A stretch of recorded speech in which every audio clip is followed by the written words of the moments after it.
Olá, meus amigos, meus futuros advogados, minhas futuras advogadas, tudo bem com vocês? Eu espero que sim. Eu sou o professor Henque Della Santa Pimenta e para mim é um prazer imenso tê-los aqui conosco no meu, no seu, no nosso curso. E aqui nós estudaremos juntos, né? Durante essa primeira semana aí, inaugural das aulas abertas, comigo vocês estudarão Direito Civil. Desde já me coloco aqui à disposição, qualquer dúvida que vocês tiverem, podem me mandar um direct lá no Instagram, @prof.henque.della.santa.pimenta, @prof.henque.della.santa.pimenta. Poderei aqui auxiliá-los de alguma forma e esclarecer eventuais dúvidas. Se eu demorar um pouquinho para respondê-los, peço por favor para que você reitere a mensagem e ela volte ali ao topo para que eu possa visualizá-la e responder e esclarecer aí a sua dúvida, tá bom? Ok? Maravilha. Desde já, no seu horário que você vai nos assistir, né? Então, bom dia, boa tarde, boa noite ou boa madrugada. Vamos lá, vamos falar aqui dessa matéria espetacular que é Direito Civil. Poxa, em que Direito Civil, né, é uma matéria ali tão gigantesca, maçante. Não, não veja desta forma. Eu quero que a partir deste momento você, todas as matérias, tá bom? Você comece a analisá-las e pensar, opa, é uma matéria tranquila, é uma matéria fácil, é uma matéria que dá para a gente levar de forma mais tranquila do que aquela forma que nós aprendemos na faculdade. Então, nesse primeiro ponto, eu preciso que você acaba por romper essa impressão que você tem do direito civil. Porque direito civil, se você compreende a essência do bagulho, o resto fica fácil. Tá bom? E aí, minha função aqui é trazer de uma forma mais didática possível para vocês compreenderem o conteúdo de direito civil, seguir firme nesse plantio, porque em breve virá a colheita e o seu nome estará na lista dos aprovados. Amém? Amém, glória a Deus, que assim seja. Então vamos lá. Vamos começar aqui os nossos estudos.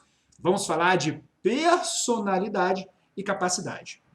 Quando aqui nós estamos falando de personalidade e capacidade, antes mesmo de adentrarmos nesses dois temas, não se preocupem que nós vamos anotar, fazer o caderninho todo fofinho, né, todo bonitinho, mas nesse primeiro momento vamos só aqui prestar atenção, uma explicação macro que eu gosto de fazer e depois a gente traz aqui as especificidades.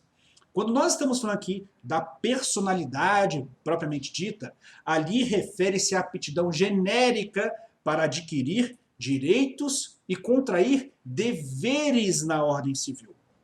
A personalidade é do próprio indivíduo que ele adquire no momento que ele nasce. Ali ele adquire a personalidade. Entra aqui justamente nessa chamada aptidão genérica de adquirir direitos e também contrair deveres. Não confunda personalidade com capacidade, porque quando nós estamos falando da capacidade, é o exercício de fato, é exercer por si os atos da sua vida civil. São coisas totalmente distintas. O sujeito ele pode ter personalidade, como de fato ocorre só com o seu nascimento, mas pode ser que ele não tenha o exercício pleno da sua capacidade. Pode ser que ele seja um absolutamente incapaz, um relativamente incapaz, ou simplesmente capaz. Esses são os dois temas que nós estudaremos juntos na rota de hoje aqui do meu, do seu, do nosso curso. Tá certo? Então vamos lá? Pau na máquina, vamos começar aqui então nossos estudos, começando aqui então, por óbvio, né, pelo início. O início de tudo, você precisa guardar, conforme já mencionei, você precisa guardar aqui uma lógica do direito civil. A gente começa, nossa vida segue exatamente o Código Civil. A gente nasce, crescemos, contraímos deveres e obrigações, pactuamos os atos da vida civil, podemos ali instituir empresas, depois vamos adquirir ali obrigações inerentes ao contrato, né, que possamos aqui celebrar. Depois vamos chegar ao ponto de querer constituir propriedade, termos propriedades, depois família e, por último, a nossa morte, que é onde entramos em sucessões. Veja que o direito civil, muito embora você pense, né, Ai, direito civil é uma coisa muito abstrata para mim, eu gosto de penal porque é crime. Você se engana, porque o direito civil está presente na sua vida, assim como o direito penal quando você liga a TV, quando você visualiza aí, né, essas notícias aí que puxam, né, a nossa atenção com o sensacionalismo. Mas enfim, vamos aqui ao nosso conteúdo, que é o que interessa. Vamos parar, cala a boca, hein, parar de falar e vamos à aula. Pois é, então vamos lá. Vamos seguir aqui então. Vamos começar então pela personalidade. Quando nós estamos falando aqui de personalidade, meu computador aqui vai ajudar aí, ajudou. Quando nós estamos falando aqui de personalidade, a gente precisa ter em mente, primeiro, o conceito de personalidade. Conceito de personalidade, de uma forma bem objetiva, que já comentei aqui com vocês, aptidão genérica,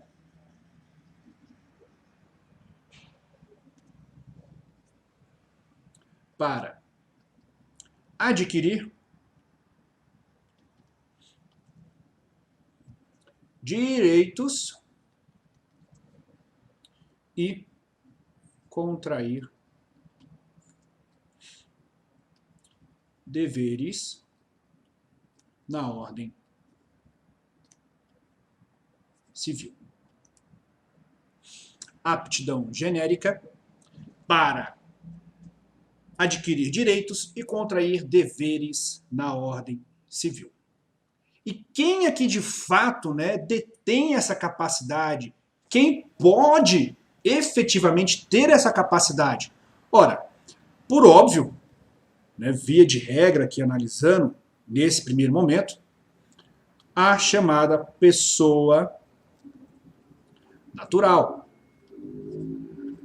Não significa dizer que pessoa jurídica não tenha, tá bom? Não é isso que eu estou me referindo. Estou me referindo quanto à análise inicial da personalidade civil propriamente dita, ok? Pessoa jurídica pode ter ali o direito da personalidade respeitado? É óbvio que sim. A partir do momento que há a constituição ali daquela empresa, ela também tem, por exemplo, o direito moral, ok? Mas não quero chegar a isso agora, né? Não vou antecipar todo o conteúdo que nós vamos trabalhar, tá certo? Vamos analisar aqui apenas em relação à pessoa natural. E quem é a pessoa natural? Poxa, é o ser humano.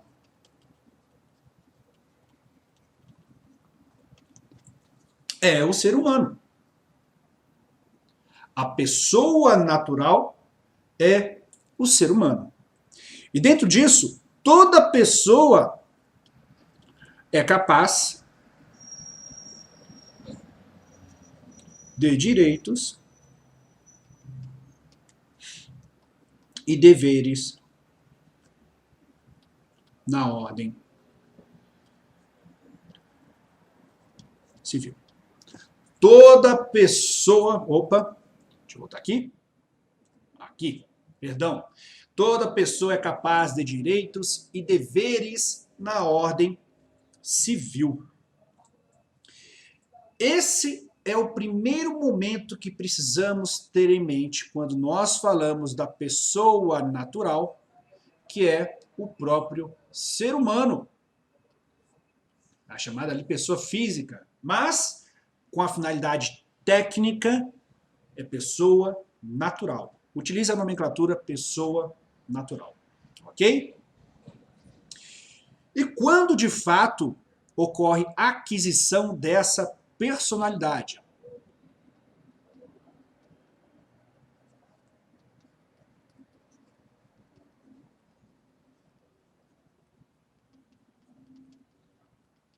Quando que de fato ocorre a aquisição dessa personalidade? Ó, observa só o seguinte, deixa eu voltar aqui rapidinho. Isso daqui que nós acabamos de mencionar, você consegue já analisar lá pelo próprio artigo 1º, tá bom? Do Código Civil. Tá? Esqueci de anotar aqui. Artigo 1º do Código Civil. Você já consegue ver isso daqui, essa definição aqui da pessoa natural, tá? E o que de fato temos ali como personalidade. Perfeito? Vamos seguindo aqui. Então, quando nós falamos aqui da aquisição da personalidade, nós já estamos diante lá do artigo 2º do Código Civil. quando que de fato o indivíduo adquire a personalidade dele. Aqui nós vamos abordar o princípio do nascituro também, tá bom? De certa forma, eu vou comentar aqui com vocês. Mas o primeiro momento que precisamos ter é quando o indivíduo adquire aquela personalidade. E é claro, pela própria definição aqui da nossa teoria natalista, já já a gente vai anotar tudo isso bonitinho, o sujeito ele adquire a personalidade no momento que ele nasce com vida. Se ele nasce com vida naquele momento em diante, ele acabou de adquirir a personalidade civil dele, pois a personalidade civil começa com o nascimento com vida. Essa é a primeira parte do artigo 2º do Código Civil. A gente, no momento que nós nascemos, contraímos, adquirimos ali a personalidade.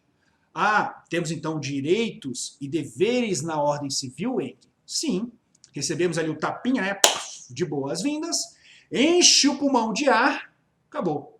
A partir do momento que enche o pulmão de ar, você acabou de adquirir a sua personalidade civil e, por óbvio, é aqui sujeito de direitos e deveres na ordem civil. A teoria adotada no nosso ordenamento jurídico é a teoria natalista. O próprio nome já corresponde à própria norma legal. Teoria natalista.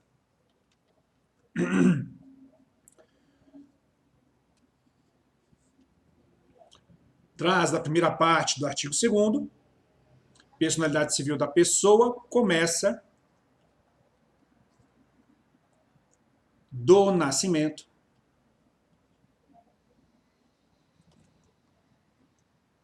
com vida. Do nascimento com vida. Essa aqui é a primeira parte. Ficou horrível? Olha, Henrique, não foi só essa parte que ficou horrível, não. Tá bom, cala a boca. Presta atenção. Parte do artigo 2º, tá bom? Logo na primeira parte, você já percebe aqui que a teoria adotada é a teoria natalista. Por quê? Nascimento com vida. O que é o nascimento com vida? É a pessoa ali que nasceu e respirou. Primeiro suspiro, né? Inspirou, nasceu, acabou. Ali em diante, já adquiriu a personalidade civil. Tranquilos? Perfeito? Maravilha. Neste momento, nós estamos analisando, então, quando se adquire a personalidade civil. Muito bem. Nasceu, então, você já sabe como que funciona. E no segundo ponto do artigo 2º, a segunda parte do artigo 2º, ali refere-se ao chamado nascituro. Princípio do nascituro. O que é o nascituro, Henrique? O nascituro, para fins didáticos, tá bom? Para fins didáticos, nada mais é que aquele indivíduo que encontra-se, indivíduo entre aspas também, tá bom? Que encontra-se no ventre da sua mãe. Henrique, eu posso falar então que é o feto? Exato. Você pode afirmar para fins didáticos que de fato ali estamos diante do feto. E aquele feto, ele ainda não tem direitos e deveres na ordem civil, afinal de contas ele não adquiriu a personalidade civil. Ele sequer nasceu. Tem direito a alguma coisa? Via de regra, não. Mas a segunda parte do artigo 2º do Código Civil, ele traz: a lei põe a salvo, desde a concepção, os direitos do nascituro. A lei põe a salvo, desde a concepção, os direitos do nascituro. Então, aqui, no momento que nós adotamos a teoria natalista, que é essa que de fato é a regra do Código Civil,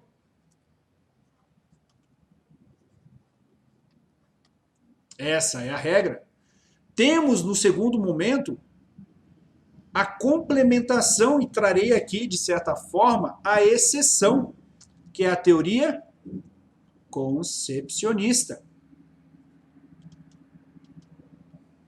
A teoria concepcionista, como exceção, ela coloca ali os direitos do nascituro respeitados. Mas o nosso Código Civil assim não adotou, mas colocou aqui na situação envolvendo o princípio do nascituro,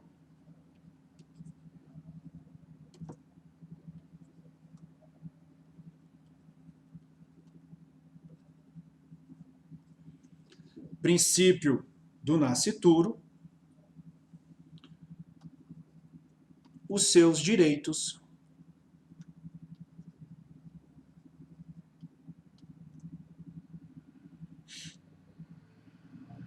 a salvo. Aqui é a segunda parte do artigo 2º do Código Civil. Segunda parte do artigo 2º do Código Civil. Teoria concepcionista não é adotada no nosso ordenamento jurídico, mas sim a teoria natalista. Entretanto, há o princípio do nascituro, que é a segunda parte do artigo 2º, onde diz que os direitos ali do nascituro, a lei põe a salvo desde a sua concepção. Tranquilos? Perfeito? Em que qual é a relevância do nascituro no nosso ordenamento jurídico? Vamos lá. Primeiro ponto. Quando nós estamos falando aqui do nascituro no nosso ordenamento jurídico, precisamos ter em mente duas situações, apenas para fins didáticos, que você conseguirá visualizar e guardar esse conceito. Quando a gente fala dos alimentos gravídicos, os alimentos gravídicos é ali para a mãe que está na sua gestação. Isso só ocorre para que ela consiga suprir toda a necessidade ali do seu feto, da sua gestação, em relação a alimentos, alimentos que eu quero dizer é propriamente vitaminas que eventualmente ela tenha que tomar, envolve também dentro desses alimentos chamados alimentos gravídicos, né? Envolve também, aliás, despesas médicas, pré-natal, a parte envolvendo toda a roupinha do bebê, o quarto do bebê, tudo isso ali está inserido, ok? O enxoval do bebê, tudo isso está ali inserido nos alimentos gravídicos. É propriamente para a mãe? Se formos analisar, não. É justamente ali para o feto que ela está gerindo. Da mesma forma o é quando nós falamos de herança. Lá nos direitos das sucessões, se você tem a abertura da sucessão e tem ali alguém ainda, a mãe grávida, ali do eventual herdeiro, para vocês terem ideia, a partir do momento que ele nasce, até antes dele nascer, já isso consta lá na sucessão que foi aberta. No inventário, eventualmente, já consta lá que tem um bebê. E após o nascimento, simplesmente ele acaba se favorecendo também ali do direito sucessório. Ele acaba por herdar. Então veja, a teoria concepcionista, embora não seja adotada no nosso ordenamento jurídico, mas sim a teoria natalista, o princípio do nascituro está inserido. A lei põe a salvo desde a sua concepção, deixa ali salvaguardado, né? Desde a concepção, os direitos do nascituro. Tranquilos? Está aqui os dois exemplos clássicos que você consegue guardar o conteúdo. Beleza? Tranquilo? Maravilha. Em que o indivíduo, então, adquire direitos e deveres na ordem civil. Adquire ali a personalidade civil dele. O direito é o quê? O direito é a aptidão para fazê-lo. Ok? Você tem a aptidão para exercer, ter ali seus direitos e os deveres da ordem civil. Já quando a gente fala em relação ao exercício em si, é o direito de fato. E aí já muda totalmente a compreensão. Tá? Aqui pouco importa neste momento, eu quero que apenas você guarde esse conteúdo que nós estamos colocando aqui no nosso caderninho. E por último, apenas aqui a título de observação, coloque aí no seu caderninho. Ops. Ops. Natimorto. Natimorto. É pessoa? Ponto de interrogação. Natimorto é pessoa? Ponto de interrogação. Mencione que não. O que é o natimorto? É aquele que já nasceu morto. Se ele já nasceu morto, ele tem direito da personalidade? Direito à personalidade? Resposta também não. Ora, se ele já nasceu morto, ele não nasceu vivo. Né? Às vezes dá um tilt, né? Gênio.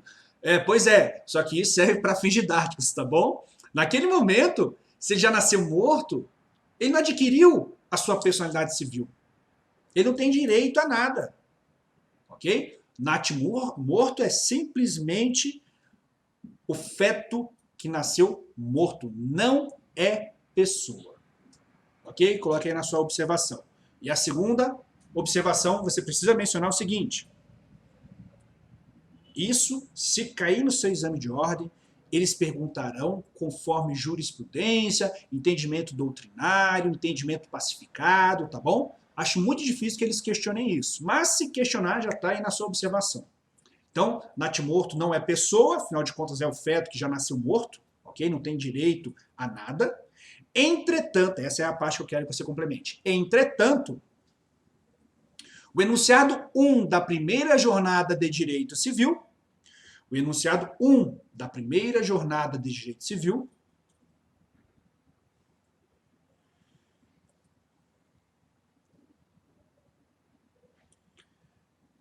delimitou que terá o seu nome, imagem e sepultura respeitados. Terá o seu nome, imagem e sepultura respeitados. Ok? Beleza? Maravilha. Enki, compreendi isso, mas se ele não tem personalidade, por que terá ali a sepultura, a imagem, seu nome respeitado? Ali é uma situação simplesmente humana, humanitária, poxa. Embora juridicamente falando ele não tenha adquirido a personalidade civil, você concorda que o papai e a mamãe fizeram tudo, já colocaram o nome, fizeram o quartinho, tudo bonitinho? E imagine se é filho de famoso. Um monte de paparazzi vai aparecer, né? Ainda mais hoje com o smartphone, todo mundo virou fotógrafo. Vai querer tirar foto da criança ali, eventualmente, né? Criança para fins didáticos, tá bom? Que nasceu morta, natimorto, aí vai querer divulgar aquela imprensa sensacionalista e etc. Enfim. A intenção aqui é proteger justamente o luto, né, digamos assim, do papai e da mamãe. Tá bom? Ali é simplesmente o respeito àquele feto em decorrência do pai e da mãe. Primeira jornada, direito civil, enunciado 1. Ok? Tranquilos? Maravilha. Superamos isso. Peço desejar a vocês. A cada aula que nós estudarmos, a cada lei, artigo que mencionamos aqui, eu quero que você anote no seu caderninho e depois faça a leitura.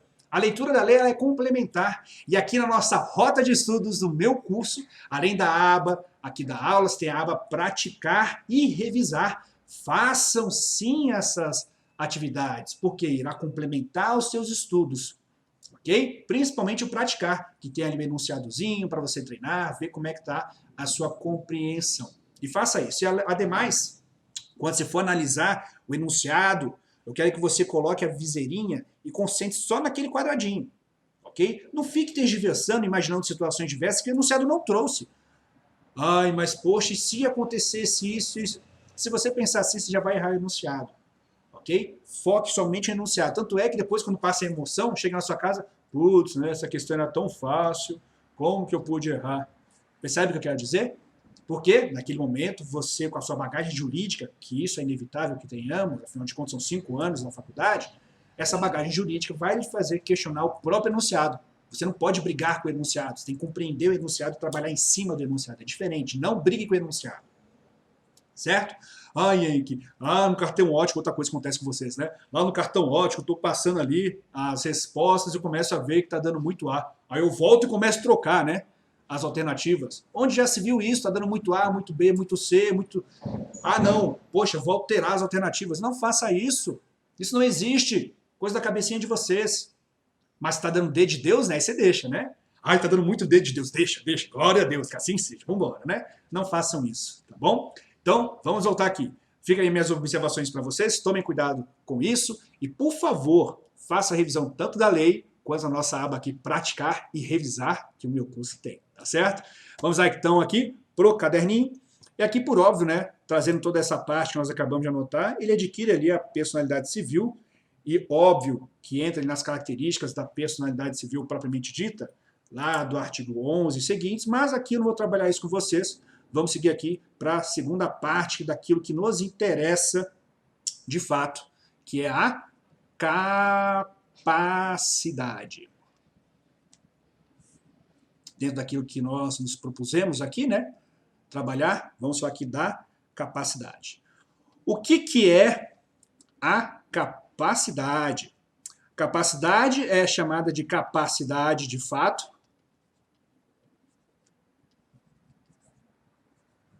Justamente para que você consiga associar tal capacidade de fato com o chamado exercício de fato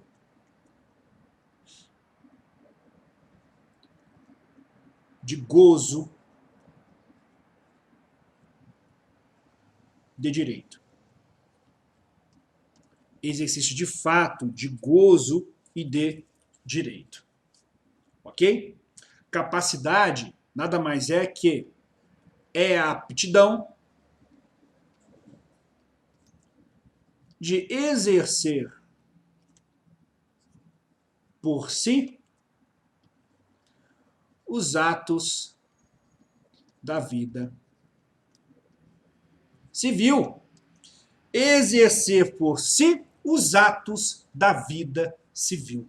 Ou seja, o sujeito nasceu, ele adquiriu direitos e deveres, mas ele, naquele momento que ele nasceu, a criancinha, o bebezinho, ele pode já exercer por si os atos da vida civil? Resposta, não.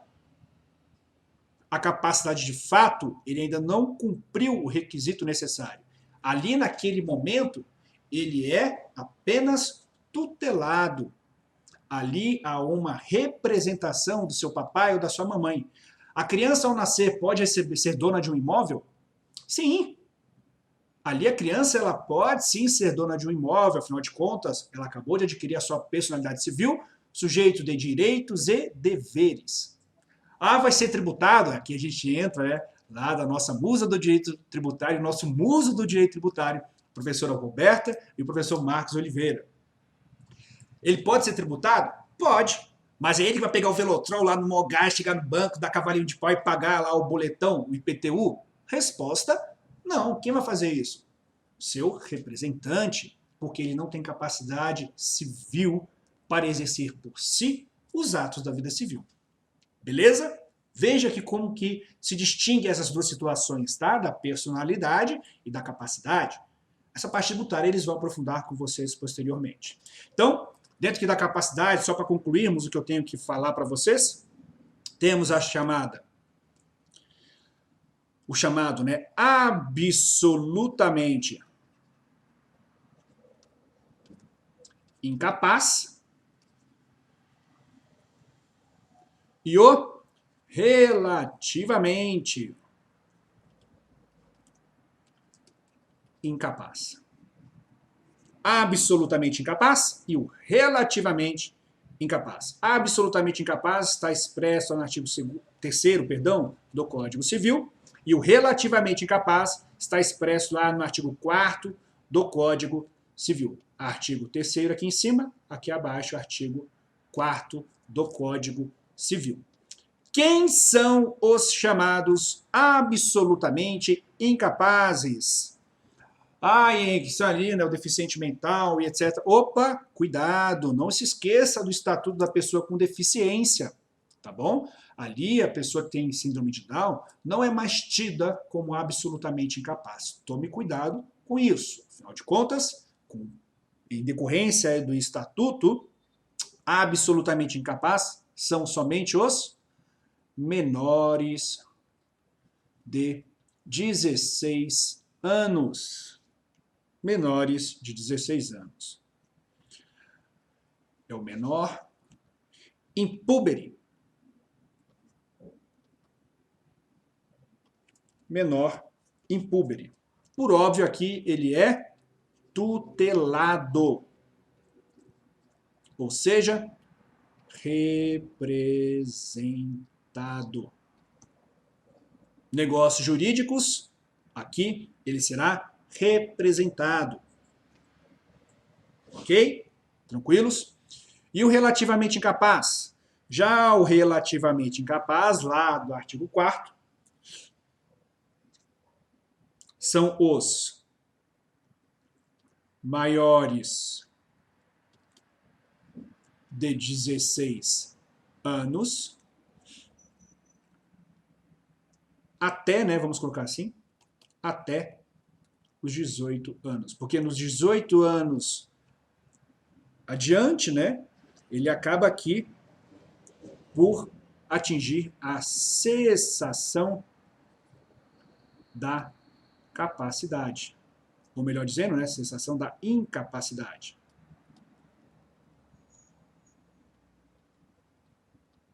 Cessação da incapacidade. Tornando-se, a partir daqui, maior. E sendo maior, ele é plenamente capaz. Ao atingir 18 anos, ele é capaz. Beleza? Absolutamente incapaz entra aí justamente no indivíduo que é menor de 16 anos, sendo aí tutelado, representado. Relativamente incapaz, maior de 16, menor de 18, chamado também de menor púbere. Ali podemos ser tutelado ou ainda curatelado. Beleza? Ok? Tranquilos? Relativamente incapazes. Quem precisamos aqui ainda mencionar? Relativamente incapaz, nós temos maior de 16, menor de 18, mas fora isso, entra aí nos incisos seguintes do Código Civil. Viciado em tóxico ou ébrio habitual, entra aqui como relativamente incapaz, né? Não é o sujeito, né, que toma ali Rivo, Dona Rita, seu Rivo, não, tá? Esse ali ele só será relativamente incapaz se causar uma dependência, etc. Certo? Por mais que seja drogas lícitas, percebe? Por mais que sejam ali drogas lícitas. Tome cuidado com isso. Se trouxe uma dependência, ele pode sofrer ali uma interdição e, por óbvio, entrar aqui no aspecto de relativamente incapaz. Então, viciado em tóxico, ébrio habitual, entra aqui também. Os pródigos aqui também estão situados. Tudo isso que nós estamos mencionando está aqui no artigo 4º. Quem é o pródigo? É o gastão, mas o gastão ao ponto de não conseguir se manter ou manter os seus dependentes. Esses são tidos como pródigos. Perfeito? Tranquilos? Fora isso, dentro ali ainda do artigo 4º do Código Civil. Esse está lá no inciso 3, que é o que me interessa aqui um pouquinho, para que vocês tomem cuidado, e aí nós vamos encerrar essa aula. Lá no inciso 3, eles falam: aquele que por causa transitória ou permanente não puder exprimir a sua vontade. Aquele que por causa transitória ou permanente não puder exprimir a sua vontade, também entra aqui como relativamente capaz, artigo 4º, inciso 3. Veja, no inciso 2, 3 e 4, há uma situação onde ele era capaz, mas volta a ser relativamente incapaz, mas por aspecto subjetivo. Tem que analisar o que está acontecendo com aquela pessoa, tá bom? Esse que por causa transitória ou permanente não puder exprimir a sua vontade é o exemplo do Michael Schumacher, aquele corredor de Fórmula 1 que caiu e está lá em estado vegetativo até hoje. Se fosse no nosso ordenamento jurídico, ele era capaz. A partir do momento que ele ficou em estado vegetativo, ele tornou-se relativamente capaz por causa transitória ou permanente, que é o caso dele. E aí a esposa dele está exercendo os atos da vida civil por ele neste momento. Tá bom? Tranquilos? Maravilha? Não deixe aí de analisar o nosso conteúdo, a nossa rota. Toda a nossa análise aí complementar da aba revisar e praticar faz diferença muito na sua aprovação. Ok?